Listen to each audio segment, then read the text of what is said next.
Bonjour à toutes et tous, et bienvenue parmi nous.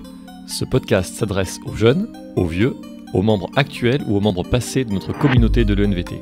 Il s'adresse au personnel, aux étudiantes et étudiants, aux enseignants et enseignantes. Il s'adresse à celles et ceux qui, comme nous, ont envie d'en apprendre plus sur l'école vétérinaire de Toulouse. Sur son histoire incroyablement riche, ses actualités et son avenir. Sur toutes les personnes que nous côtoyons tous les jours, avec qui nous échangeons parfois un sourire ou quelques mots, mais que nous n'avons jamais pris le temps de découvrir. En bref, sur tout ce qui fait la richesse de la mosaïque qu'est notre école. Bienvenue dans les Chroniques du Touche.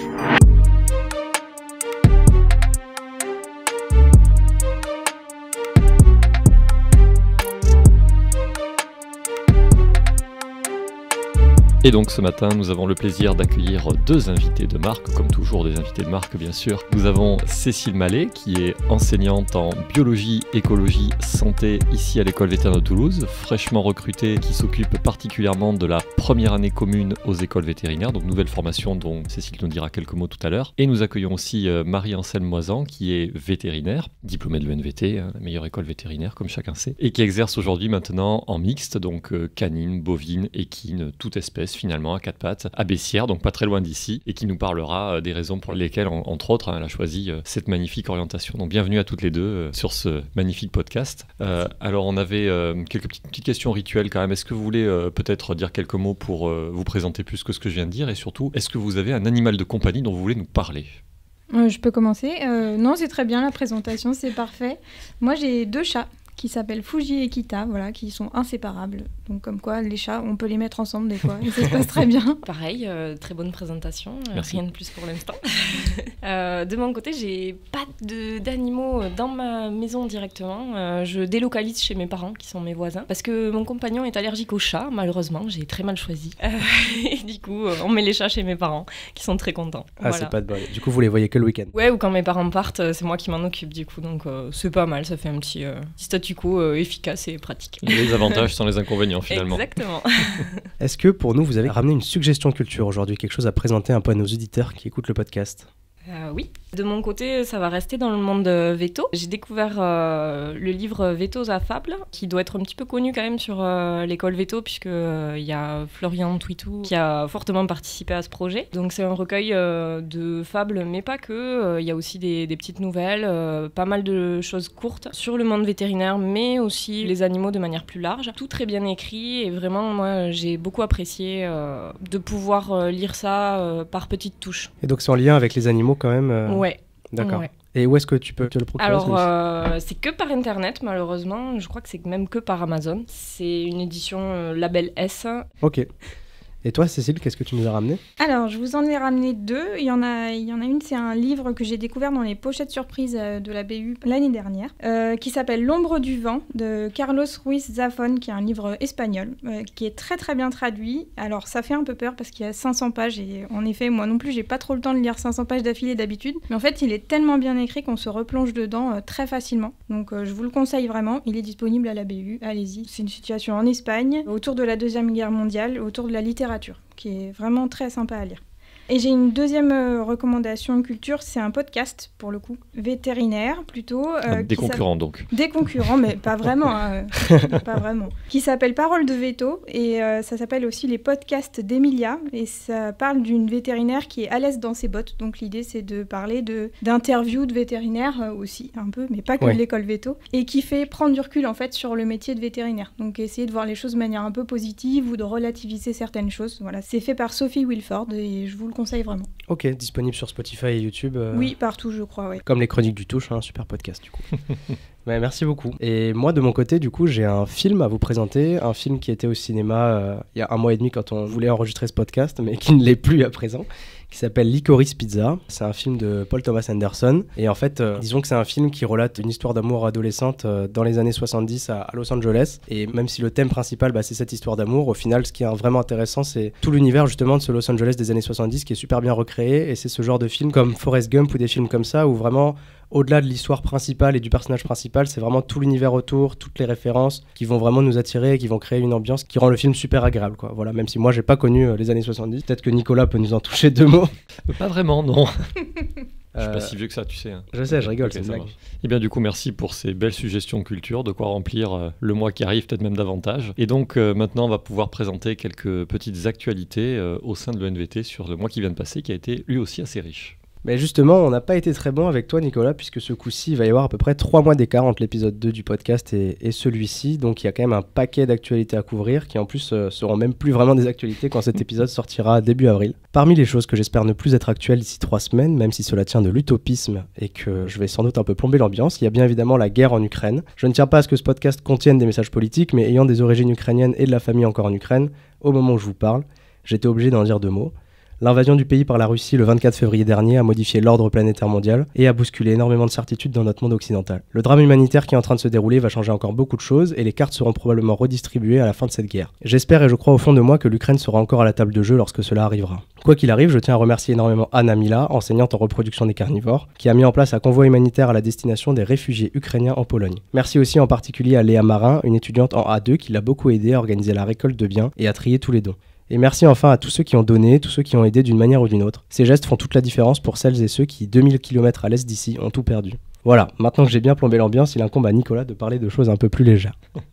Non, mais c'est aussi un sujet important, effectivement, et ça nous tenait à cœur tous d'en parler aujourd'hui et de saluer les efforts qui sont faits, alors à l'ENVT, mais aussi à l'extérieur, dans ce contexte-là, pour soutenir autant que faire se peut toutes les victimes de la guerre. Et effectivement, sur des choses un petit peu plus légères, on peut citer toujours un projet d'Anna Mila, finalement, de cohortes de chiens qui vont naître sur l'école vétérinaire, là, très prochainement. Donc c'est le cadre d'un grand projet de recherche, mais qui va aussi impliquer l'enseignement des futurs vétérinaires et puis aussi la société dans son ensemble, puisque le projet, c'est de faire naître sur place à l'école vétérinaire une centaine de chiots, Golden Retriever. Le but de ces naissances, ça va être d'étudier sur du chien sain, donc en bonne santé, sur qui il n'y aura absolument aucune manipulation particulière, le microbiote et leur évolution à partir de la naissance et jusqu'à l'âge adulte. Et ces chiens qui vont naître, donc l'occasion de leur suivi de reproduction, de leur mise bas, de leur éducation, de leur prévention et de leur suivi médical tout au long de la vie va être l'objet d'attention pour les futurs vétérinaires et pour les enseignants qui les guident.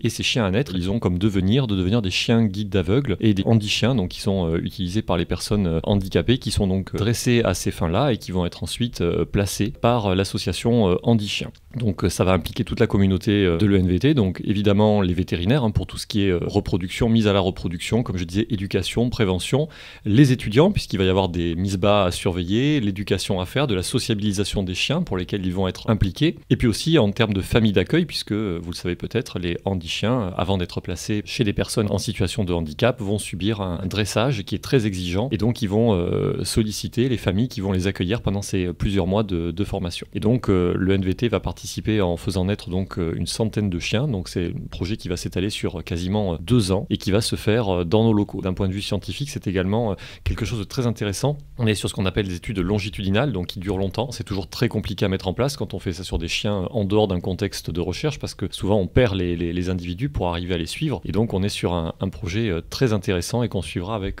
beaucoup d'attention. Et du coup, au bout de 2 ans, ils auront le même devenir que des handichiens qui ont été pris en famille d'accueil de manière normale, comme c'était fait avant. Voilà, en tout cas, c'est comme ça que c'est prévu. Et donc ça va impliquer beaucoup de monde, donc il est possible qu'on ait l'occasion d'en reparler par la suite.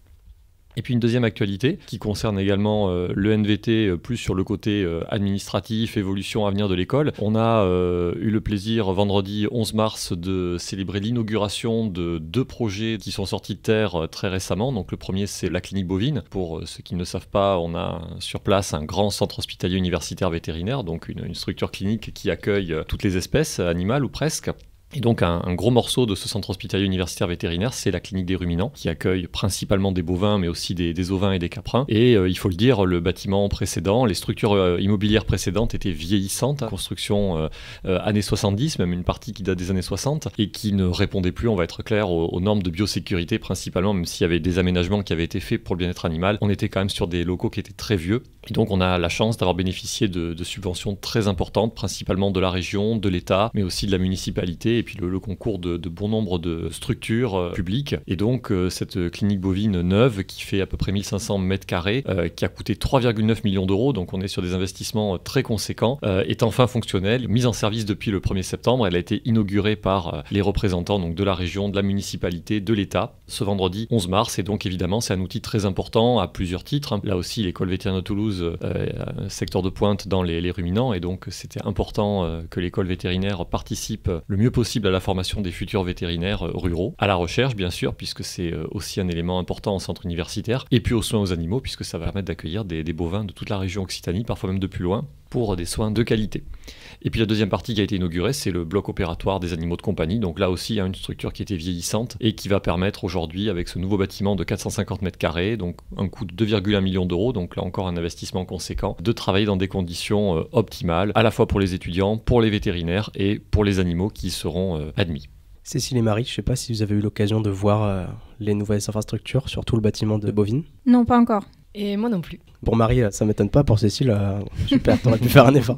Pour le coup, moi, j'ai fait partie des premiers A5 à être du coup dans ces nouveaux hôpitaux de Bovine, et je peux dire que ouais, effectivement, ça change la vie par rapport à des bâtiments qui avaient 60 ans avant. C'est assez incroyable et on a un peu l'impression d'être passé au 21e siècle, même au 22e siècle là dans les nouveaux hôpitaux de Bovine par rapport à avant. Oui, alors moi qui suis pas du tout du domaine bovin, mais il y a quand même quelque chose qui m'a j'allais dire choqué, mais surpris, surtout positivement, c'est la piscine à vaches. Ouais, est-ce que tu peux nous parler de la piscine à vaches? Ouais, j'allais le dire. La piscine à vaches, moi quand je suis passé, elles n'étaient pas encore fonctionnelles, donc on s'est dit peut-être que ça marchera jamais et c'est bien dommage parce qu'il y a des box pré-exprès en fait de manière générale dans les hôpitaux de Bovine, même avant il y avait des box pour vaches couchées, donc c'est vraiment des vaches qui arrivent en étant pas forcément en état de se lever et l'objectif c'est de les soigner sur place. Le problème c'est que souvent ces vaches elles restent couchées trop longtemps et ça en soi-même ça implique encore des difficultés de plus, des pathologies supplémentaires, des problèmes musculaires, etc.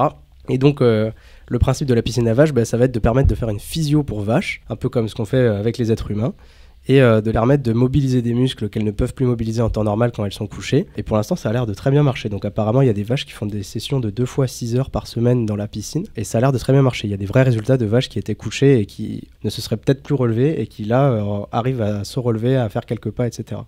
Il y a un bel exemple d'amélioration qui sont testés ici et qui, on l'espère, pourront ensuite s'essaimer pour les futurs vétérinaires. Je ne sais pas si Marie, tu aurais l'idée d'installer une piscine à vaches dans ta clinique Peut-être pas, parce que j'avais fait un mois de stage à Saint-Hyacinthe en 5e année et ils avaient justement une piscine à vaches. J'avais vu la logistique que ça imposait et au quotidien dans une clinique lambda, je pense que c'est absolument pas faisable. Il faut trop de personnel. Mais je serais très curieuse de voir comment ça se passe ici à Toulouse, parce que j'imagine qu'il doit y avoir des systèmes très différents. À Saint-Hyacinthe, c'était vraiment juste un petit box tout petit, une espèce de petit conteneur à peine plus grand que la vache. Donc je sais pas si c'est pareil ici. C'est un peu pareil, le box en lui-même est très grand pour la vache, et il y a un système avec un treuil et des sangles, quelque chose de sécurisé, qui permet de venir soulever la vache pour pas la forcer à se lever elle-même, qui est une des difficultés principales, et de venir la mettre du coup dans une piscine en fait. C'est vraiment une espèce d'énorme cuve en métal, dans laquelle du coup on met un niveau d'eau, et même là ça a marché récemment il me semble pour une brebis ou une chèvre je crois. La difficulté c'est qu'il faut des étudiants pendant 6 heures qui gardent la vache, et ça c'est assez demandeur, mais bon, on peut pas tout avoir.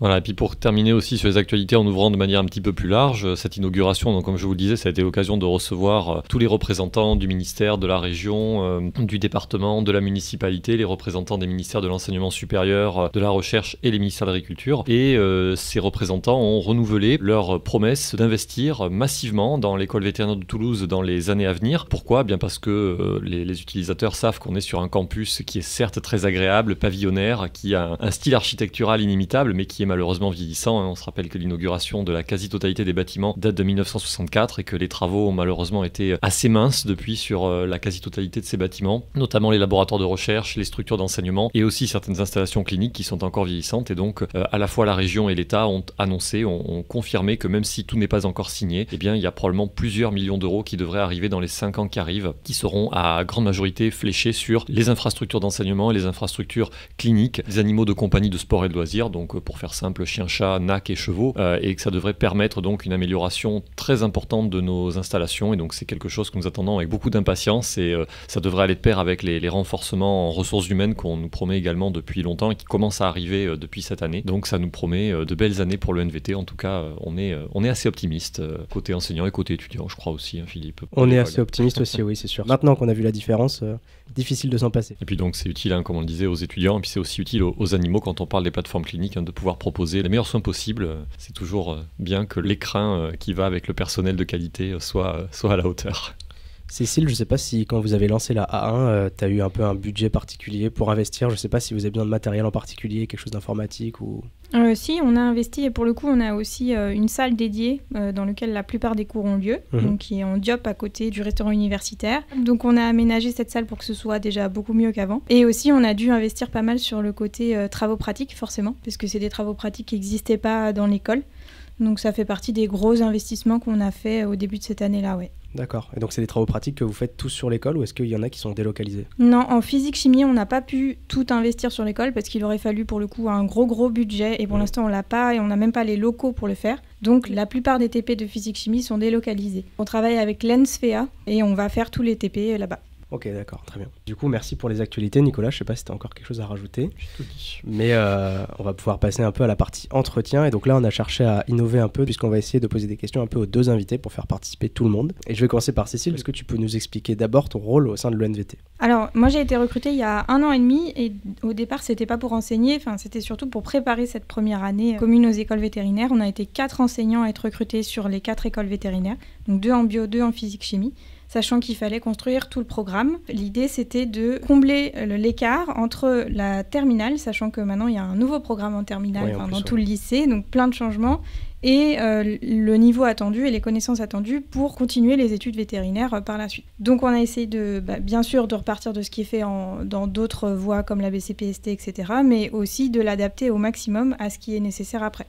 Donc ça nous a pris quand même beaucoup de temps parce que c'était compliqué de réfléchir à tout, d'avoir toutes les cartes en main avec le nombre d'heures qu'on a, c'est-à-dire une seule année au lieu de 2. Donc c'est assez juste pour tout faire entrer, même si on enlève la géologie, etc. Donc ça, c'était la première partie. Et ensuite, on a aussi toute la partie logistique, vérifier qu'on ait tout le matériel, qu'on ait les enseignants et les enseignements qui soient tous prêts pour l'année suivante. Donc ça a été un gros travail de vraiment gestion de projet, beaucoup plus que d'enseignement. Depuis du coup septembre, c'est la première année où j'enseigne vraiment aux étudiants vétérinaires, en première année. Mais donc à l'origine, c'était pas forcément prévu. Toi, t'avais été recrutée d'abord pour... Oui, j'avais été recrutée pour les deux. C'était prévu que je commence l'année suivante à enseigner. Alors c'est intéressant, tu parles du programme. Donc tu dis condenser 2 ans en un. Donc j'imagine que tu fais référence au programme de prépa, de BCPST. Et de licence aussi. Et de licence, aussi en 2 ans. Donc ça veut dire que vous êtes parti des programmes existants de ce qui se faisait entre la terminale et puis l'école vétérinaire finalement pour voir ce qui paraissait entre guillemets le plus utile et ce qu'il fallait garder dans cette première année commune et puis ce que finalement on pouvait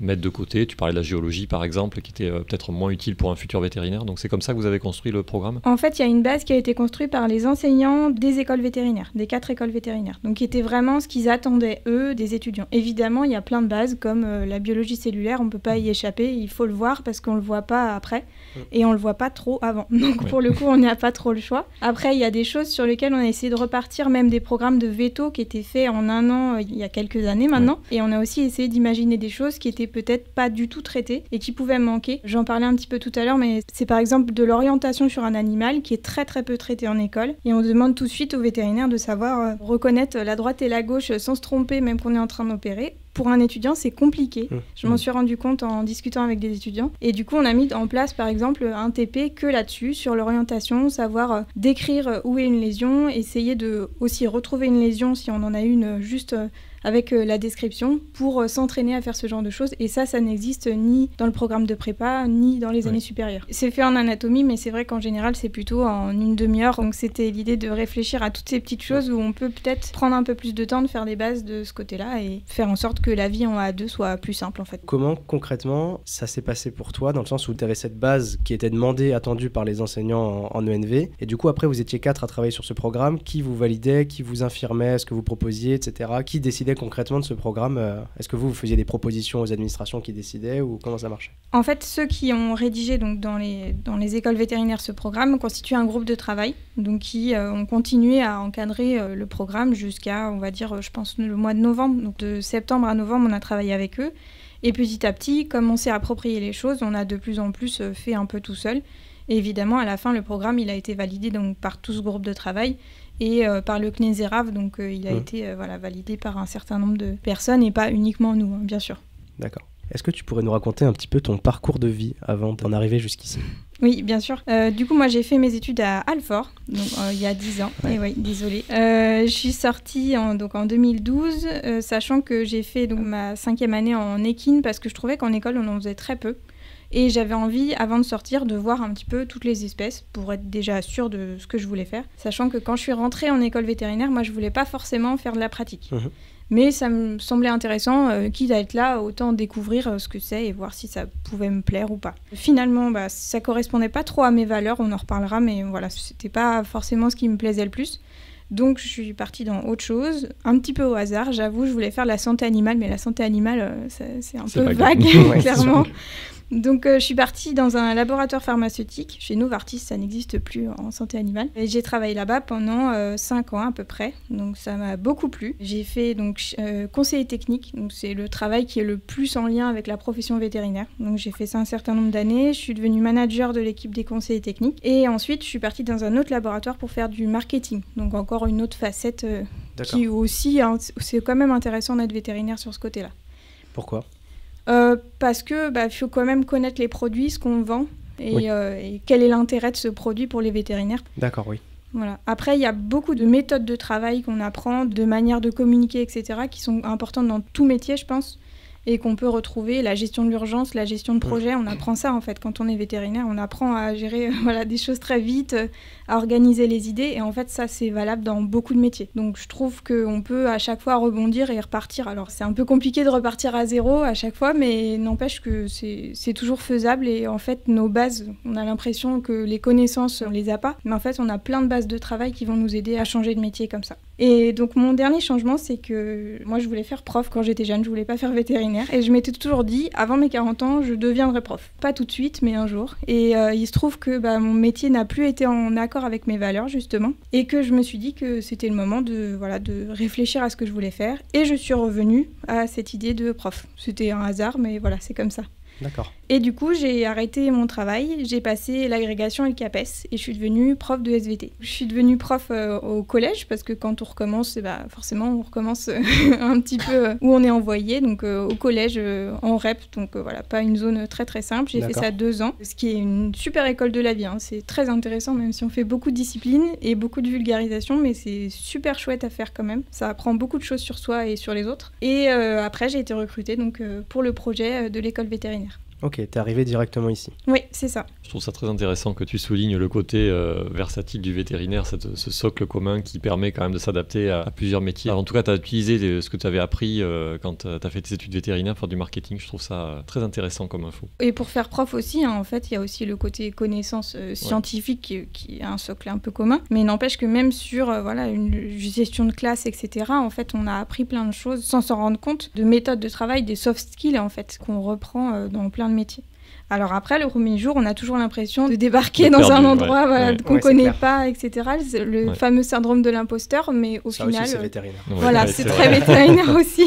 Non, mais je trouve que c'est un bon message pour les étudiants ou même les vétérinaires qui peut-être nous écoutent. Hein. Il y en a beaucoup qui se posent des questions pour lesquelles la pratique n'est pas forcément le plus adapté, de savoir qu'il ne faut pas avoir peur et que finalement leur formation leur permet d'être adaptée à beaucoup d'autres choses et pas seulement à la clinique, puisque c'est souvent ce qu'on voit et entre guillemets la facilité quand on sort de l'école, se dire on va faire de la pratique, on est formé le plus pour ça, mais c'est bien de savoir qu'on peut faire autre chose et qu'il n'y a pas que ça comme orientation à la fin. Et je suis sûre que même en pratique, le premier jour, on est aussi un peu perdu à se dire finalement je suis peut-être pas au niveau, mais en fait en se basant sur toute la méthode qu'on a appris, même de diagnostic, on s'en sortira quoi. Oui, même le deuxième jour, je pense qu'on est encore un peu plus. Je pense, hein. Même quelques années après, parfois.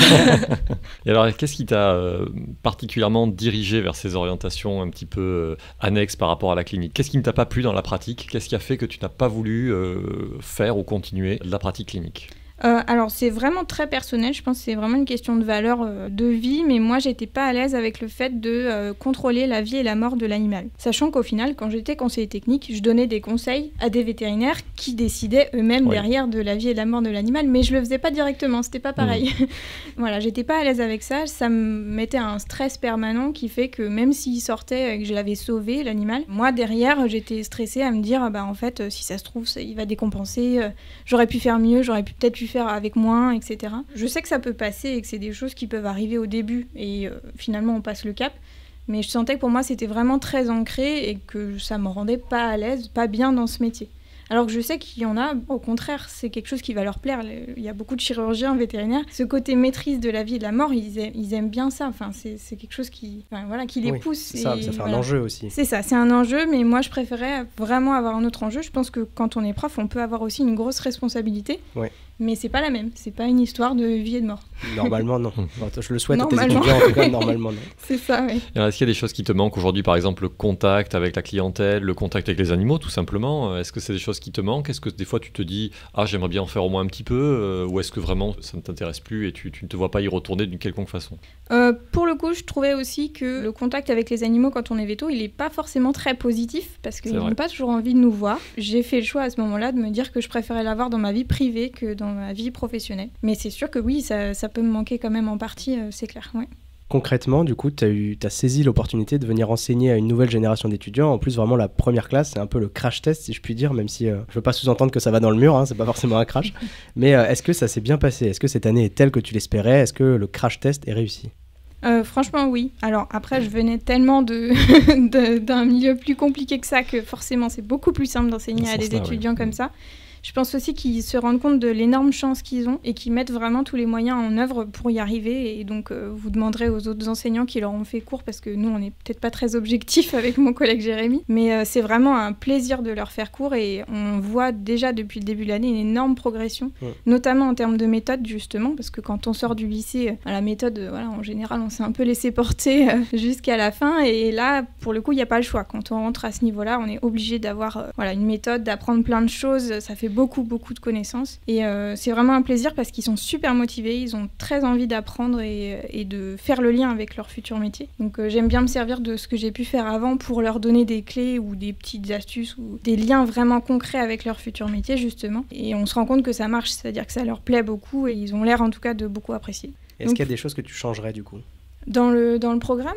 Dans cette année, des choses que l'année prochaine tu ferais différemment C'est sûr. En général, on dit qu'il faut 3 ans minimum avant d'avoir quelque chose qui est à peu près calé. Je pense qu'il faut toujours un petit peu de temps, donc on va forcément améliorer des choses, changer des choses. Après, finalement, moins que ce qu'on aurait pu penser. D'accord. Je pense. Et alors, autre question, par quelle voie tu es passé, toi, quand tu as fait tes études vétérinaires? Tu as fait une prépa BCPST avant d'intégrer? Oui, j'ai fait une prépa BCPST. Et donc, si tu compares par rapport à ce que tu as vécu quand tu étais étudiante en prépa, je suis passé par la prépa aussi, mais je connais, c'est quand même une partie stressante de la vie parce qu'on n'est pas sûr d'avoir le concours à la fin. Statistiquement, on a plus de chances de le rater que de l'avoir. On dit beaucoup de travail, beaucoup de pression.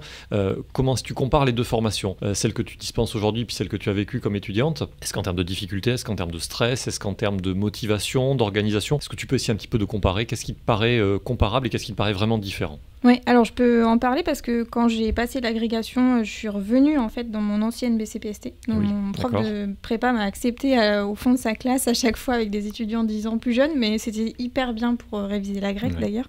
Je vous le conseille si vous voulez faire ça. Et en fait, je me suis rendu compte que ce qui m'a vraiment frappée, c'est qu'ils n'avaient aucune idée de ce qu'ils voulaient vraiment faire.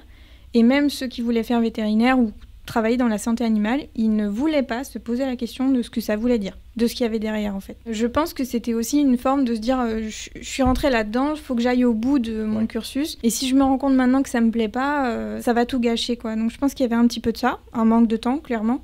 Je sais que ça va changer parce qu'ils sont en train de travailler ça dans les programmes, mais c'était un peu frustrant pour moi d'être là, de vouloir leur parler de leur futur métier et qu'ils aient pas envie d'en entendre parler. Ils se mettaient un peu la tête dans le sable, pas vouloir effectivement se rendre compte de la réalité, tu penses, de la profession vétérinaire, de ce qui les attendait derrière. Oui, en tout cas, c'était pas leur objectif à ce moment-là. C'était vraiment réussir le concours, bachoter et y arriver. Oui, c'est ça. Il doit y avoir un peu le côté de se dire, une fois que j'y serai, j'y réfléchirai quoi. Pour l'instant, c'est ça, c'est un peu ça. Donc ça m'a frappé quand même. Je pense que c'est forcément un peu plus stressant que cette année pour les étudiants. Je pense quand même que les étudiants de première année actuelle travaillent énormément et sont assez stressés aussi, parce que finalement, il y a tellement un gap de niveau entre ce qu'on attend d'eux à la fin de l'année et ce qu'ils avaient comme niveau en terminale. Oui. Je pense qu'ils mettent beaucoup les moyens et ils travaillent beaucoup, donc je pense qu'au niveau travail, je ne suis pas sûre que ce soit très différent. Après, en termes de pression, forcément un peu, parce qu'il n'y a pas de concours à la fin, donc il n'y a pas de classement. Mais comme ils ne savent pas trop comment fonctionnent les partiels, ça leur demande quand même de beaucoup travailler, et s'il y a une seule semaine où ils font la fête et qu'ils ne travaillent pas du tout, à rattraper, ils se rendent compte que c'est vraiment très compliqué.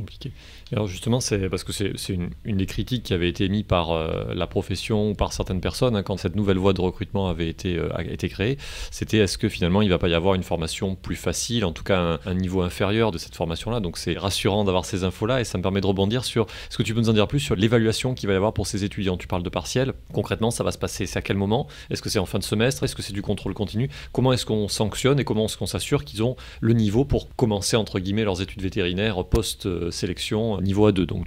Alors, en gros, c'est un petit peu une transition avec la terminale, donc on a fait le choix de garder quand même beaucoup de contrôle continu, ce qui permet aussi que dès le début de l'année et au fur et à mesure, ils apprennent leurs cours, parce que sinon ils se retrouvent, et ils nous l'ont dit, ils nous ont dit si vous nous aviez mis que les partiels, ça aurait été très compliqué pour nous sans avoir pris de recul, etc. Donc ça permettait de faire une étape intermédiaire, sachant qu'il y a, donc, comme toutes les autres années universitaires, les partiels à la fin du premier semestre et à la fin du deuxième semestre. Après, en termes de niveau, on a essayé de partir sur des compétences et des aspects qui étaient attendus pour la suite. Il faut qu'ils maîtrisent certains aspects par cœur, vraiment.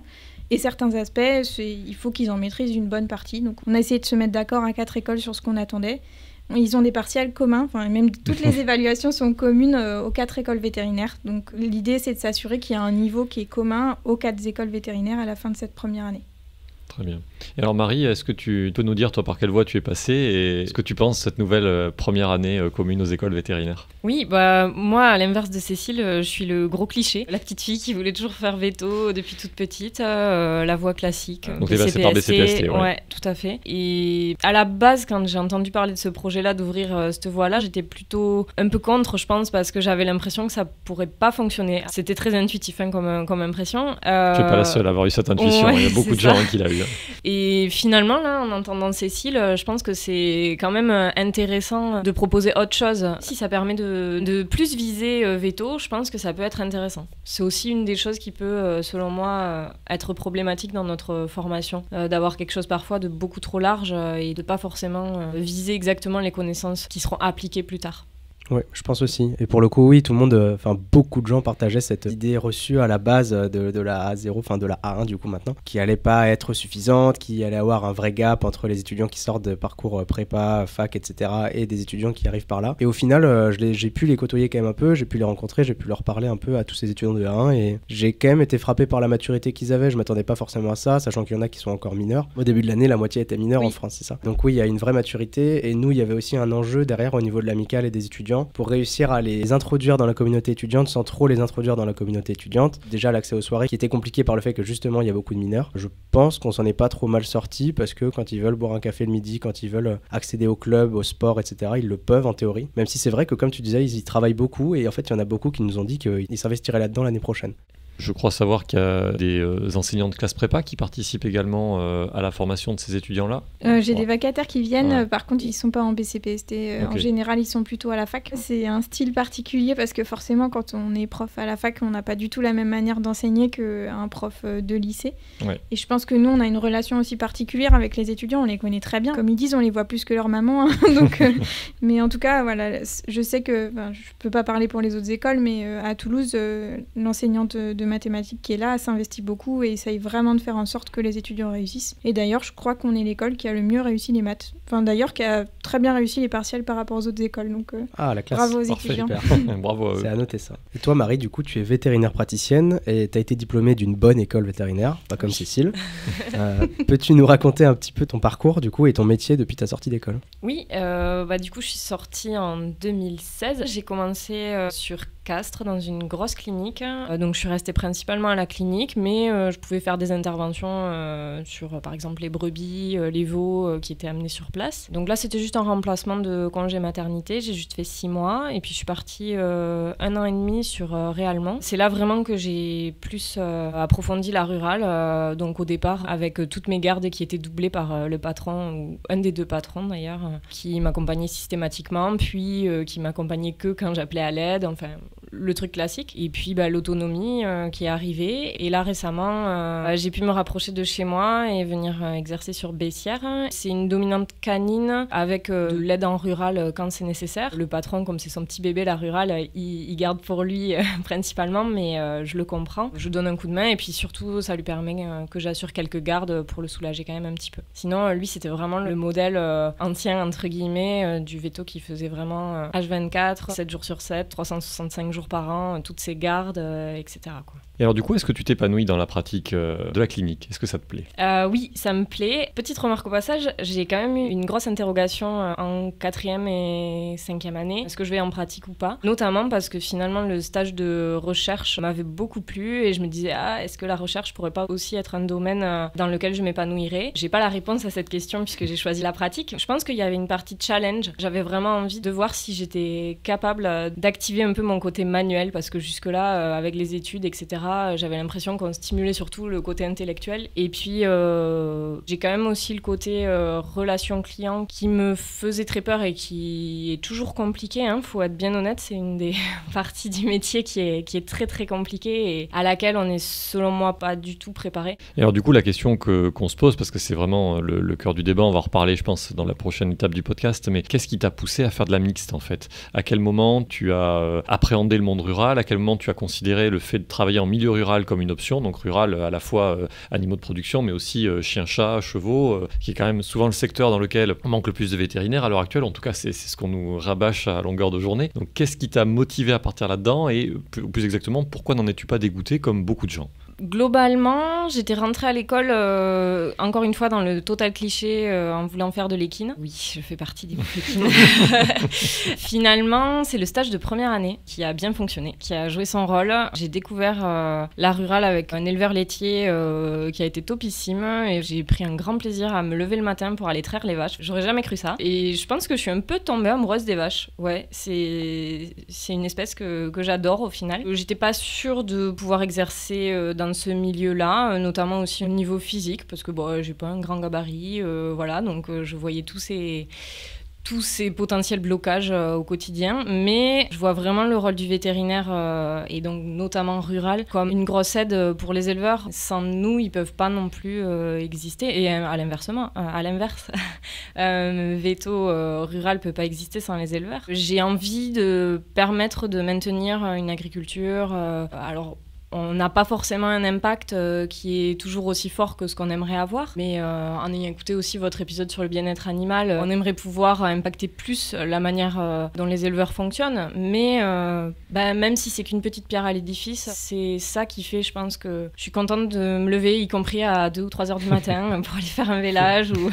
voilà, le vélage, ça c'est sûr que c'est un des trucs aussi qui me raccroche à ce métier et qui fait que c'est toujours un bonheur. Les naissances, je pense que c'est un des trucs... Ouais, c'est ça, exactement.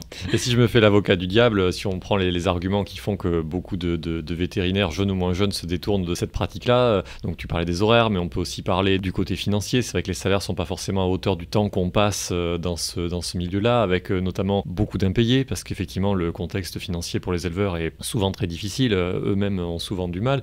C'est aussi une profession qui est soumise au suicide, un taux de suicide très important chez les éleveurs et par répercussion aussi chez les vétérinaires. Il y a aussi le fait de faire beaucoup de routes, d'être effectivement cette implication physique et constamment réveillé. C'est effectivement pas un métier de bureau, on peut pas vraiment dire ça comme ça. Donc tous ces arguments négatifs, si tu devais parler aux jeunes vétérinaires, aux futurs vétérinaires qui nous écoutent sans doute, ou on espère en tout cas, qu'est-ce que tu voudrais leur dire pour essayer de les convaincre que c'est une bonne orientation et que ça vaut le coup de considérer cette voie-là?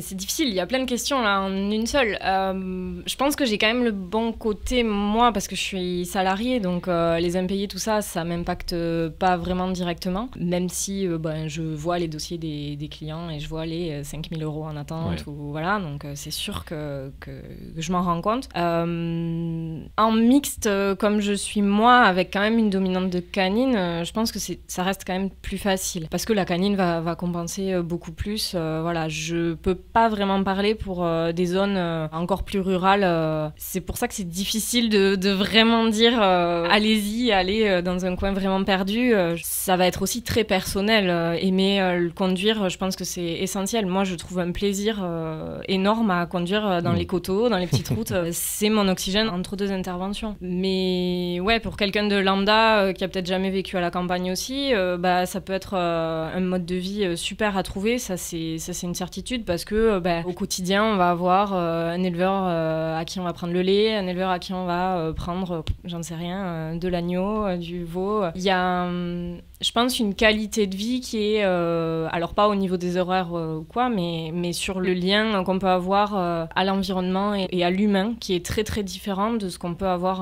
en canine. Et clairement, je disais que la relation client, c'était quelque chose de très compliqué pour moi. Ça, c'est plutôt sur le côté canin, finalement. Les moments où je peux être beaucoup plus libre avec les éleveurs qu'avec les propriétaires, c'est très important pour moi. Et du coup, tu nous disais que tu n'avais pas le sentiment d'avoir vraiment pu aborder cet aspect-là du métier pendant tes années d'études, le côté relation client, etc. Est-ce que de manière plus générale, tu penses que l'école t'a bien préparé à la vie active ? Alors, non. Désolée d'être aussi catégorique, mais ouais. Alors, je pense qu'il y a une grosse partie de syndrome de l'imposteur, mais en sortant de l'école, mes premiers jours, c'était panique à bord, totalement. J'avais l'impression de rien savoir faire, probablement parce que je me mettais une pression folle en me disant, il faut que je pense à tout, il faut pas que j'oublie le truc qui arrive que dans 1% des cas, on sait jamais, ça pourrait être ça. On nous apprend à faire le tri, on nous apprend à faire les diagnostics différentiels, etc. Mais sur la mise en pratique, moi, j'ai eu beaucoup de mal à me sentir légitime dans le choix de... Enfin, donner le choix aux gens et les guider dans ce choix sur est-ce qu'on investigue de manière très approfondie ou pas dès le début, est-ce que on essaye plutôt de voir l'évolution. Clairement, tout ça, je pense que c'est vraiment avec les années de pratique que je commence à mieux me sentir capable de vraiment guider les gens là-dessus. J'ai pas la réponse à comment il faudrait faire. C'est intéressant. Du coup, je vais défendre un peu la boutique, oui. mais c'est mon rôle, mais en étant quand même ouvert, parce que c'est quand même des questions qu'on se pose en permanence et de plus en plus, savoir est-ce qu'on doit faire évoluer la formation, est-ce qu'effectivement on prépare les étudiants à ce qu'ils attendent dehors. Ma vision, mais elle se discute, est-ce que vraiment c'est le job de l'école de préparer à ça qui finalement relève presque plus de l'expérience. En gros, est-ce que c'est possible qu'une école, avec la meilleure formation du monde, si on pouvait la dispenser, peut préparer à la vraie vie en fait? Est-ce que vraiment on peut, sur les bancs d'un amphi ou même à travers des stages ou à travers des TP, à travers des cliniques, est-ce qu'on peut préparer un futur vétérinaire à ce qu'il va affronter seul face à l'éleveur ou le propriétaire et l'animal malade? Est-ce que finalement il ne faut pas le vivre pour simplement s'en rendre compte et puis faire petit à petit sa propre formation sur le terrain? Je pense qu'il faudrait une plus grande part d'immersion en fait quand on veut exercer en pratique dans des cliniques, parce que à l'école véto il va y avoir beaucoup plus d'examens complémentaires, les gens viennent en sachant souvent qu'on veut pousser le diagnostic, alors que chez nous on a quand même une partie des clients qui sont très ruraux. Des fois il faut sortir la boule de cristal et essayer de faire juste avec 3 fois rien. Donc j'ai pas la réponse effectivement. À mon avis, un peu plus de pratique, stage, tutorat ou je ne sais pas, un partenariat peut-être avec des cliniques. Ça, je pense que c'est quelque chose qui pourrait être super intéressant. Si je m'imagine, j'en sais rien, patronne dans les environs dans quelques années. Tu serais prêt à accueillir des étudiants véto? Clairement, moi je serais prête même à faire des gardes pour l'école véto s'il fallait. L'appel est lancé. Mais voilà, diversifier et permettre plus de liens, en tout cas entre l'école et les praticiens. Je pense que ça peut être une bonne piste. J'ai une dernière question pour vous qui s'adresse du coup à vous deux. Est-ce que vous avez le sentiment que le fait d'être des femmes ait déjà joué en votre défaveur au cours de votre parcours ou dans votre exercice professionnel? Vas-y, commence. Oui, je pense que oui, plus auprès de certains clients que par exemple pour me faire embaucher. Je pense que c'est assez systématique quand j'arrive dans un élevage et que les éleveurs ne me connaissent pas, ils sont surpris. Ou au téléphone, on me dit ah bon, c'est pas docteur patron parce que lui c'est un homme. Ah vraiment bon non, je rappellerai plus tard. Non mais dites-moi, je suis vétérinaire, dites-moi. Ça peut être des situations qu'on rencontre effectivement au quotidien, plus en rural qu'en canine pour ma part. Bon, au final 2-3 blagues et puis généralement ça repart. Moi, j'ai pu avoir le cas quand j'ai commencé à travailler en conseiller technique, mais auprès des confrères, pour le coup.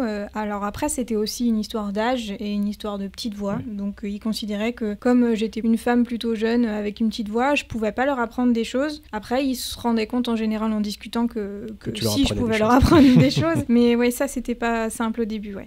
Est-ce que vous avez des conseils à donner aux futurs vétérinaires qui vont se lancer dans leur carrière pour affronter ça? Parce qu'effectivement, ça existe encore. Est-ce que vous avez des conseils à leur donner? C'est difficile parce que chacun est très différent et ça c'est aussi du relationnel quotidien, mais je pense que essayer de rester un petit peu soi-même, s'y attendre, ça c'est super important, presque à chaque fois se dire ok, peut-être que je vais être mal vue parce que je suis une femme, parce que je suis jeune, parce que ceci, parce que cela, avoir toujours un petit coin de soi prêt à ça. Et pour ma part, moi c'est vrai que je disais une blague et ça repart, mais ouais, essayer de tourner ça en dérision, de surprendre un peu la personne et de la déstabiliser, ça aide beaucoup. Ouais, je suis d'accord. L'humour, ça marche quand même pas mal pour ce genre de choses. Et après, oser, en fait. Parce que souvent, c'est nous-mêmes qui nous délégitimons, entre guillemets, en se disant on va pas m'écouter. Et en fait, il faut y aller. Il faut pas se poser de questions, même si c'est des cas... Voilà, ça m'est arrivé d'intervenir auprès de vétérinaires étrangers, experts dans leur domaine, etc. Et en fait, en se posant pas de questions, ça se passe en général bien. Donc, il faut y aller. Merci à toutes les deux. On voulait aborder un sujet tous ensemble pour la suite de ce podcast et parler un petit peu, donc, dans la continuité de ce qu'on vient d'évoquer, de l'érosion de la profession vétérinaire et puis de ces difficultés que l'on peut avoir dans certains secteurs de recrutement, difficultés de population ou de vétérinaires qui se réorientent et qui laissent tomber, entre guillemets, la pratique et qui, pour certains vétos, sortiraient de la profession même. C'est comme ça parfois que c'est des sujets qui seraient perdus.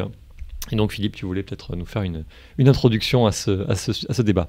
Alors, l'érosion de la profession vétérinaire, c'est quoi ? C'est une expression que j'aime bien. De manière très schématique, en considérant les vétérinaires inscrits à l'ordre, il y a ceux qui s'inscrivent pour la première fois, notamment ceux qui sortent d'école, qui constituent le principal flux entrant, et il y a ceux qui partent à la retraite, qui constituent le principal flux sortant. Mais chaque année, en plus des primo-inscrits, on retrouve aussi des vétérinaires qui étaient déjà inscrits précédemment à l'ordre, qui se remettent à la pratique. En gros, des praticiens qui ont plus ou moins fait une pause. Et on retrouve aussi des vétérinaires qui se désinscrivent de l'ordre sans pour autant partir à la retraite, notamment tous ceux qui se réorientent. Et il s'avère que ceux-ci sont depuis des années plus nombreux que ceux qui viennent se réinscrire. En d'autres termes, et là encore une fois ça reste très schématique, il y a plus de vétérinaires qui se réorientent que de vétérinaires qui reviennent à la pratique. Plus précisément, 1,7%, en tout cas en 2019, c'est la valeur de l'érosion. Et s'il y a une chose à comprendre de cette notion, c'est que ça n'est pas, comme beaucoup de monde le croit, la différence entre les vétérinaires qui partent à la retraite et ceux qui s'inscrivent pour la première fois à l'ordre. Ça, ce sont un peu des flux inévitables, si vous voulez. Comme les naissances et les décès lorsqu'on étudie une population, les anciens s'en vont, les nouveaux arrivent. Tandis que l'érosion, je trouve que cela introduit un enjeu d'attractivité de la profession. Trop de vétérinaires mettent une pause parfois définitive à l'exercice libéral et pas assez n'y reviennent. Et quand je dis trop, c'est en prenant en compte les besoins théoriques en vétérinaire auxquels la France fera face en 2030. À ce sujet, vous pourrez justement trouver une étude très intéressante qui a été conduite par Philippe Barallon et Lucille Fraissinet de Philom et qui s'appelle « Analyse prospective des besoins de diplômés vétérinaires en France ». Je vous invite à y jeter un œil. Revenons-en à nos moutons, le nombre de vétérinaires qui interrompent leur activité de praticien n'est pas une préoccupation toute nouvelle, c'est même une question sur laquelle beaucoup de monde s'est déjà penché. Ce nombre est-il incompressible ? Peut-on rendre la profession plus attractive ? Est-ce que le problème vient des profils des étudiants recrutés dès l'école ? Est-ce que vous pensez, comme certains mauvais esprits le suggèrent parfois, que cela peut être en lien avec la féminisation de la profession ?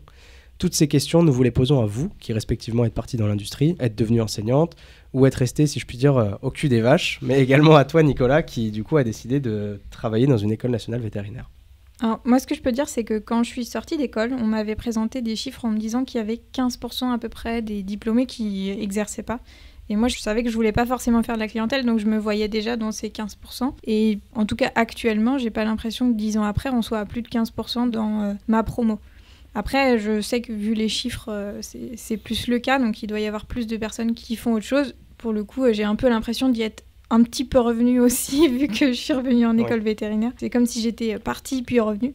Et en final, quand on est dans l'industrie pharmaceutique, on a un vrai rôle de vétérinaire, même sanitaire pour les produits, etc. Je trouve pas exactement qu'on soit sorti. Et d'ailleurs, on est souvent inscrit à l'ordre quand on est aussi en laboratoire pharmaceutique. Donc il y a d'autres métiers annexes où il y a vraiment un vrai besoin de vétérinaires aussi, mais qui sont pas lissés dans les métiers libéraux, etc. Oui, ça je pense aussi. Et puis, comme tu le disais, il y a ce chiffre de 15% quand on vous brandit du coup à la fin de l'école. Je trouve que du coup, ça donne un peu le sentiment d'appartenir à une catégorie de chats noirs, de gens qui vont direct à l'écart. Des fois, on a un peu le sentiment d'avoir été des étudiants qui ont fait des études gratos mais qui sont partis ailleurs. On a profité des études vétérinaires pour ne pas devenir vétérinaire. Alors qu'en soi, comme tu dis, en fait, c'est important que des vétérinaires soient à certains postes, pas forcément pratiques. C'est important, on a aussi un savoir-faire. On apprend beaucoup de choses qui nous servent dans des métiers connexes, pas juste la pratique. Et ouais, moi je le ressens aussi parce que je suis en train de passer le concours d'entrée à l'ENSV pour devenir du coup inspecteur de santé publique, et je le ressens aussi parce qu'il y a un peu ce côté ah, tu veux pas faire de pratique quoi, ah ouais, non, c'est dommage de faire toutes ces études pour faire de la santé publique alors que c'est nécessaire, on peut pas rentrer à l'ENSV comme on veut, voilà, il y a aussi un besoin de vétérinaire dans certains domaines. Oui, et on peut pas être conseiller technique et conseiller des vétérinaires si on n'a pas fait veto avant. C'est pas possible, c'est pareil. Oui, je pense que c'est important de rappeler effectivement que ceux qui ne s'inscrivent pas à l'ordre, en tout cas ceux qui font pas de la pratique, ne sont pas perdus. Moi, c'est surtout l'info que je voulais donner, c'est que ce ne sont pas des gens qui vont ne pas utiliser leurs études. Effectivement, ils vont servir la profession, ils vont servir la société d'une manière différente qu'en soignant des chiens, des chats, des vaches, des chevaux. Et donc, c'est pas forcément des gens perdus et qu'on a formés pour rien. Je sais pas, Marie, si tu partages cette information ou si tu penses qu'il n'y a que les praticiens qui sont utiles. Ah non, pas du tout. Non, je pense qu'il faut vraiment de tout pour faire un monde et effectivement, veto, c'est pas que praticien. Mais il y a ce manque, oui, ça, il est flagrant sur le terrain. Alors, moi, là où j'exerce, on a la chance d'être proche de Toulouse et bon, il y a l'école veto, ça reste une grande ville, donc ça reste très attractif, donc on le ressent moins. On arrive à avoir du monde assez facilement, mais dès que je discute avec des amis qui exercent un peu plus loin, il y a vraiment des grosses difficultés à recruter. Le manque il y est en pratique, comment le combler, ça reste difficile parce que voilà, on a parlé des bons côtés, mais les mauvais côtés, ils sont quand même vraiment forts au quotidien. Arriver à s'extraire un petit peu de la pratique et du monde veto pour vivre une vie familiale à côté, profiter d'avoir quelques heures de libre parce que ça reste un métier qui est très très prenant, qui demande un nombre d'heures souvent très important. D'ailleurs, je pense que s'il y a un forfait jour qui existe, oui. C'est pas pour rien. Ouais, c'est clair. Est-ce que tu peux juste réexpliquer ce qu'est le forfait jour rapidement pour ceux qui nous écoutent et qui ne savent pas forcément ce que c'est? Tout à fait. Pour être employé, salarié vétérinaire, on peut être soit au forfait heure, qui est le classique des autres professions généralement, donc 35 heures par semaine. Et sinon, on peut être embauché au forfait jour, donc un temps plein, ça correspond à 216 jours travaillés par an. Et là, en fait, une journée de travail, qu'on travaille 6 heures ou qu'on travaille 12 heures, on va être payé la même chose. C'est pas forcément les horaires d'ouverture de la clinique. S'il y a une urgence qui arrive 10 minutes avant la fermeture, on va l'assurer quand même. On est au service des clients et des animaux, pas que sur nos horaires de travail, ce qui est impossible. En fait, sur les horaires d'ouverture, oui. C'est impossible d'assurer la continuité des soins avec juste ça. Si je peux me permettre de rebondir, il y en a qui m'ont contacté parce qu'ils voulaient changer de métier, notamment parce qu'ils voulaient améliorer leurs horaires de travail. Ouais. Et je tiens à dire que c'est pas forcément mieux ailleurs. Non, mais il faut bien le souligner, c'est-à-dire que quand on est dans l'industrie pharmaceutique, on va faire les congrès, on va intervenir le soir pour faire des conférences pour les vétos. Quand je faisais ça, je rentrais chez moi 3 soirs par semaine maximum. Et je travaillais de 7h du matin à 23h minuit. Donc, faut pas se dire que, parce qu'on n'est pas en libéral, on va avoir des super horaires et à 17h, on aura fini de travailler. C'est juste pour que ce soit bien clair. Et même ne parlons pas des enseignants-chercheurs.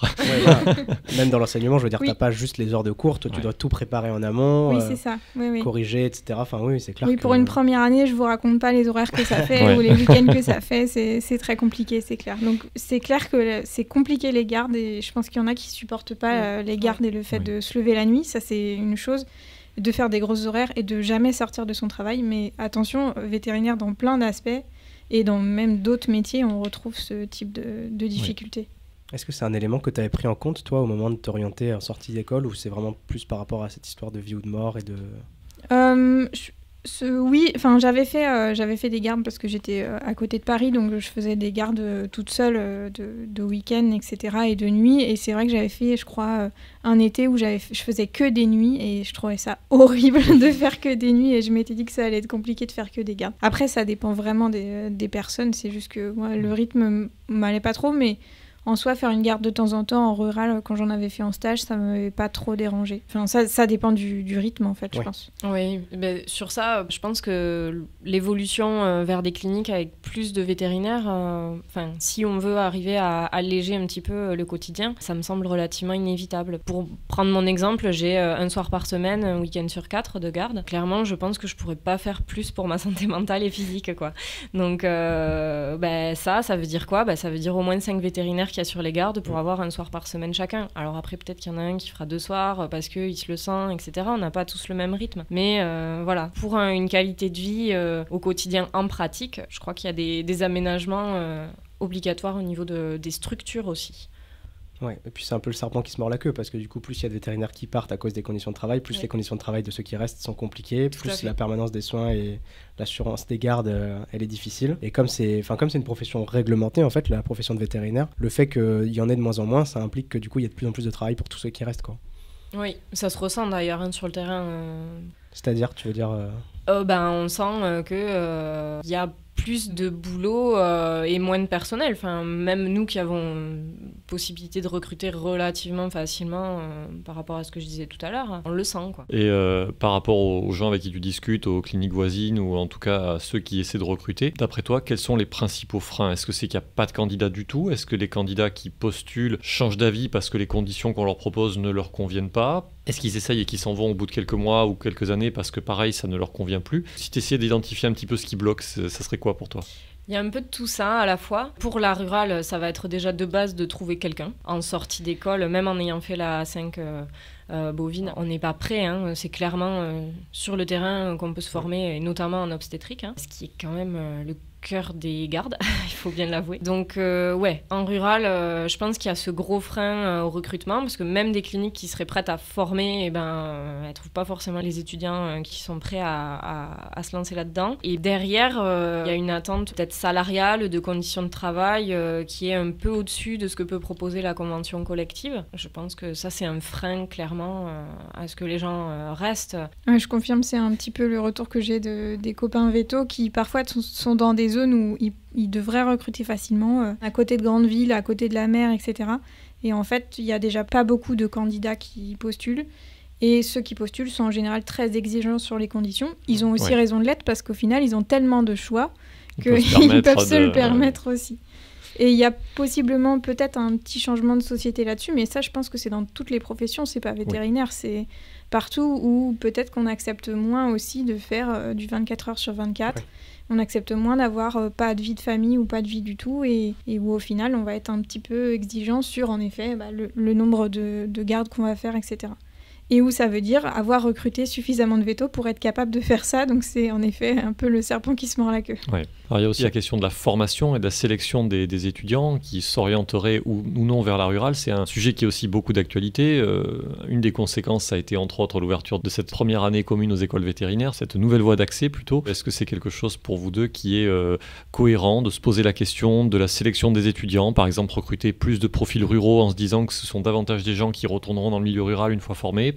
Est-ce qu'il faut adapter la formation des vétérinaires ? Est-ce qu'on est pertinent sur ce qu'on propose en termes de formation à l'école vétérinaire ?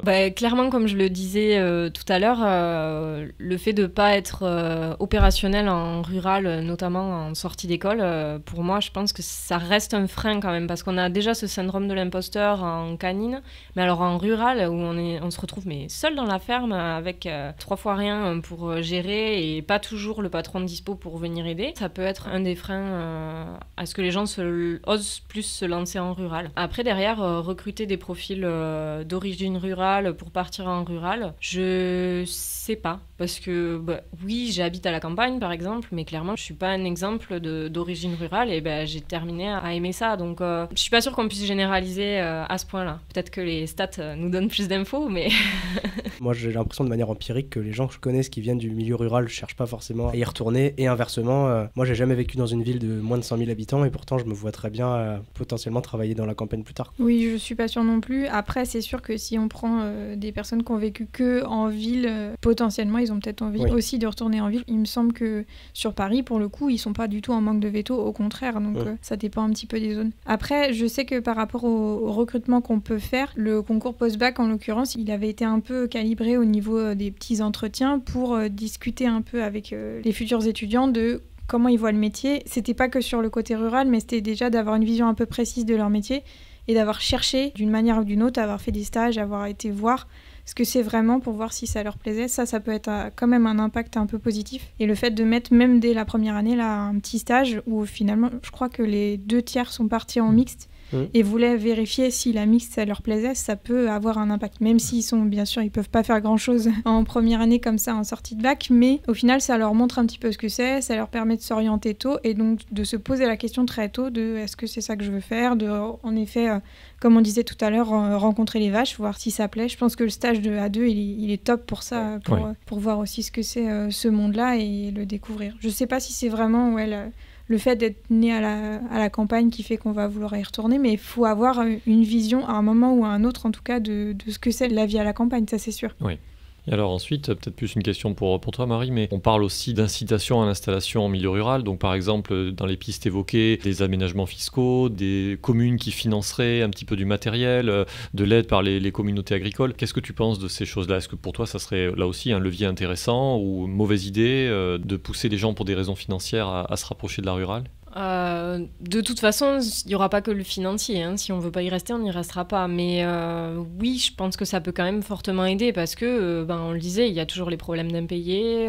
Ça reste un milieu où l'argent coule pas forcément à flot. Donc, qu'il y ait une aide de ce côté-là pour maintenir notre mission sanitaire sur le terrain, je pense que oui, c'est important. Un coup de pouce de cet ordre-là, oui, clairement, ça me paraît nécessaire. Dans les petites astuces à donner aux sorties d'école, faire plein de petits remplats dans plusieurs structures différentes, ça reste très intéressant pour justement se rendre compte si on préfère être dans une grosse structure avec une grosse équipe ou plutôt quelque chose de très familial et plus petit. Il y a des ambiances hyper différentes et clairement ça peut changer la vie et trouver la bonne équipe, c'est essentiel pour rester dans la pratique. Ouais, ça, je suis assez d'accord sur le fait qu'il ne faut pas hésiter comme ça à balayer, ne pas rester peut-être sur une mauvaise expérience qu'on aurait vue en stage ou en travail, de ne pas rester sur une idée de ce qui se fait à l'extérieur parce qu'effectivement, il y a autant de modes de vie, de modes d'exercice que de structures vétérinaires. Et moi, je voulais juste revenir un peu sur le syndrome de l'imposteur dont on parle depuis le début parce que je pense qu'on l'a tous vécu, voire on le vit encore parfois au quotidien dans certains domaines. L'impression que j'ai de beaucoup d'étudiants en fin de cursus, ils se disent on n'est pas formé, ça revient souvent ça, on n'est pas formé, on ne sait pas faire, on n'est pas encore apte à travailler. Et je pense qu'on surjoue un peu cet aspect-là. Qu'en fait, la formation, elle est longue, elle est complexe et on sait beaucoup de choses en sortant de l'école. On s'en rend pas compte parce qu'on focalise sur ce qu'on ne sait pas et ce qu'on ne maîtrise pas et c'est quelque part sain parce que ça veut dire qu'on se remet en question et qu'on essaie sans cesse de progresser. Mais en fait, on sait beaucoup de choses, on sait faire beaucoup de choses et moi, j'ai envie de dire aux étudiants qui sortent de tenter et de ne pas hésiter à aller travailler, même s'ils n'ont pas fait le dernier DE, le dernier internat, la dernière formation continue exceptionnelle. C'est des bons parcours, je ne vais pas dire le contraire, je les ai faits, mais ça me paraît quand même important de souligner qu'on peut travailler en sortant de l'école et qu'on sait déjà faire plein de choses et que même si on manque un peu d'expérience, on est quand même capable d'aller travailler. Mais je pense que ça dépend aussi des cliniques sur lesquelles on tombe et des patrons. En fait, être manager d'équipe et accueillir des nouveaux, c'est un métier. Ça, pour le coup, je l'ai découvert, mais c'est vraiment un métier auquel on n'est pas du tout formé quand on est à l'école non plus. Ça fait partie des choses sur lesquelles on n'est pas formé. Et donc, accueillir un nouveau et le former, l'accompagner, faire du tutorat, c'est vraiment essentiel. Et parfois, c'est pas le cas. Parfois, on n'est pas accompagné, on est lâché. Et je pense qu'il y en a qui se désespèrent à cause de ça. Alors que ça existe des patrons qui vont vous accompagner, qui vont faire avec vous, comme tu disais tout à l'heure Marie, qui vont être avec vous les premiers temps, puis vous laisser petit à petit, etc. Donc il faut essayer de trouver ça, même s'il n'y en a pas partout, mais voilà. Pour les vétopraticiens aussi, être prêt à donner de son temps, malheureusement, c'est obligé, pour accueillir les nouveaux et bien les intégrer, c'est vraiment essentiel. Merci beaucoup en tout cas pour cette discussion. Je pense qu'on a tous pu entendre un peu vos avis sur la profession et en tout cas là, on peut s'accorder pour dire que vraiment il y a une complexité dans le fait que les gens arrêtent. C'est lié au profil des personnes qui exercent de base, mais c'est aussi lié aux difficultés inhérentes au métier en fait, soit qu'on ne réalise pas forcément en arrivant dans la pratique, soit des difficultés qu'on a de plus en plus de mal à accepter vis-à-vis du fait qu'on essaye de fonder une famille à côté, d'avoir une vie à côté en fait, tout simplement de la pratique. Merci beaucoup en tout cas pour votre avis à toutes les deux et à toi Nicolas, et je vais te laisser du coup faire la partie la plus intéressante du podcast. Comme toujours. Merci d'être resté jusqu'au bout. De qui vas-tu nous parler aujourd'hui Nicolas ? Je vais oser trouver encore quelqu'un qui avait la bougeotte. Lui aussi s'est réorienté plusieurs fois. Je crois qu'il avait du mal à choisir sa destinée. Donc c'est un bel exemple de réussite, comme disait le professeur Baudin qui a enseigné dans cette école pendant de nombreuses années. C'était un bon à rien mais un propre à tout, en un mot un vétérinaire finalement. Donc Poulot, si vous cherchez un modèle de personne qui a fait carrière, je vous présente Philippe Maupas, vétérinaire de la promo Toulouse 1963. Donc 1963, pour resituer, c'est la dernière promo qui a connu Matabio, qui n'a pas connu encore le chemin des Capelles. Donc finalement assez ancien, si on doit dire, même plus ancien que moi Philippe pour rester dans le thème. Donc avant d'être véto, Philippe était étudiant. Oui, ça vous en doutiez un petit peu. Et il faut dire que déjà durant ces 4 années d'étudiant en véto, son pédigré sera copieusement rempli. Son imagination est débridée, toujours en éveil, que ce soit dans le travail ou dans les loisirs, écrivent ses camarades. Donc il fera honneur aux traditions matabiennes, donc comprendre de Matabio. Exemple, en plein milieu de la nuit, il conduit une expédition qui vient apporter des notes de couleur à la statue de Pierre-Paul Riquet, donc statue qui se dresse encore aujourd'hui sur le pont enjambant le canal à côté de la gare. Il avait recouvert la statue de peinture rutilante avec quelques-uns de ses camarades en pleine nuit. Donc bien entendu, rattrapé par la patrouille, il va passer sa nuit au poste de police et il fut libéré sur parole avec pour seule peine de nettoyage intégral de ses exploits. Une autre fois, il participe au pèlerinage de Lourdes et en fin organisateur, il confie à ses camarades pharmaciennes ce qu'il appelle, j'ouvre les guillemets, la logistique de la gestion des fluides. Comprendre, convoyer une quantité non négligeable de vin rouge. Donc il va disposer un tonnelet dans une poussette d'enfant de façon à ce que ça puisse passer inaperçu au milieu des pèlerinages. Donc vous imaginez l'animation que cela a pu créer. Mais un de ses plus éminents faits d'armes en tant qu'étudiant demeure l'hydrolyse des péripatéticiennes de la place Wilson. Donc plantons le décor. À cette époque, notre cher ENVT trône au bout de ce qui deviendra les allées Jean Jaurès, donc en lieu et place de la cathédrale de la culture qui est la médiathèque de Toulouse. Et beaucoup d'élèves et même certains professeurs logés dans les environs, notamment de la place Wilson, donc zone centrale de la ville de Toulouse. Et donc un compromo de la promotion 1963 raconte l'exploit. Donc nous étions 6 vétos logés au 2e étage de la rue d'Austerlitz. Alors pour un coup d'éclat, ça s'impose. Cette rue donnait sur la place Wilson, où le soir venu, d'élégantes jeunes femmes s'expliquaient sur le bitume, comme on disait. Sur le balconnet attendait en permanence un seau rempli de 10 litres d'eau. Avec Philippe, nous repérons 2 élégantes, tout juste sorties du salon de coiffure voisin, et qui s'abritaient sous une ombrelle.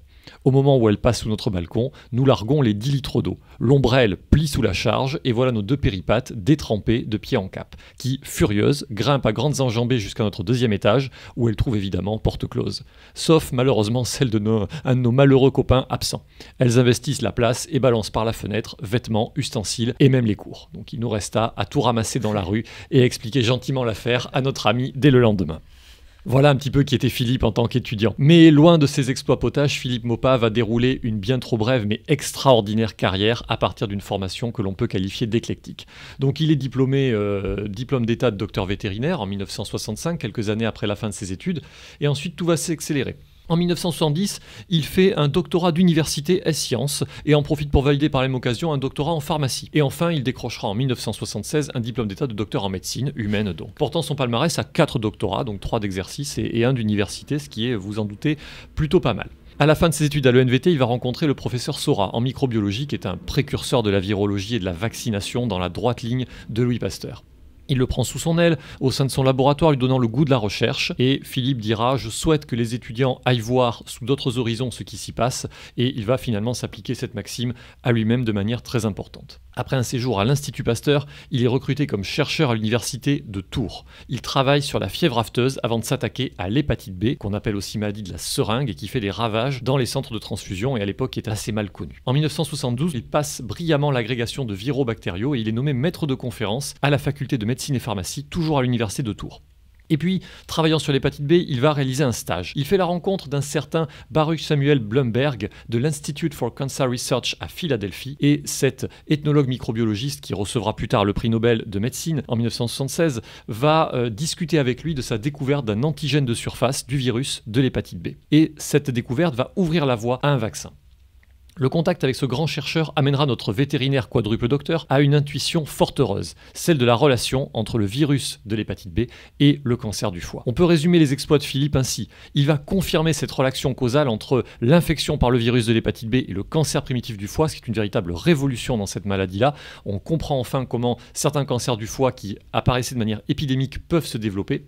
Et il va également découvrir et mettre au point le premier vaccin contre l'hépatite B et l'appliquer à la prévention de cette maladie chez l'homme en 1976. L'originalité de ce vaccin réside dans la nature et la source de l'antigène qui est extrait du sang des porteurs du virus de l'hépatite B et qu'il va ensuite inactiver avec le formol. C'est le premier vaccin qui ne repose pas sur un virus entier inactivé. Et le vaccin a été expérimenté pour la première fois à Tours et dans la grande tradition pastorienne, Philippe Maupas et ses collaborateurs vont d'abord s'injecter eux-mêmes mutuellement la préparation pour prouver l'innocuité et leur efficacité.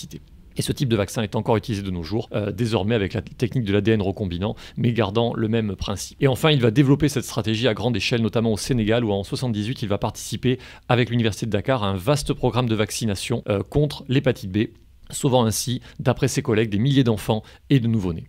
Alors après de tels exploits, on oublierait presque que ce grand savant était avant tout un enseignant hors pair, donc devenu professeur à la faculté de Tours. Il pouvait sans notes ni micro tenir l'auditoire en haleine pendant des heures par ses méthodes dites non conformistes, donc comprendre beaucoup de clarté, beaucoup de transmission directe avec ses étudiants. Chef du service de virologie du centre hospitalier régional de Bretonneau à Tours. Il va ensuite devenir doyen de la faculté à seulement 40 ans, dans faculté de pharmacie à Tours, et il va créer l'Institut du médicament destiné à rapprocher les universitaires et l'industrie pharmaceutique. Il va décéder accidentellement à l'âge de 41 ans en 1981, laissant un grand vide parmi ses collègues. qui louait une prodigieuse fertilité, qui trouvait sa source dans une foi profonde en l'homme et son avenir dans ce monde de scepticisme, déclarait le professeur Mouret, président de l'université de Tours. Alors il n'obtiendra pas le prix Nobel malheureusement, où on préférera le professeur Blumberg qui raflera la mise pour avoir découvert l'antigène, bien que fortement associé à ses travaux.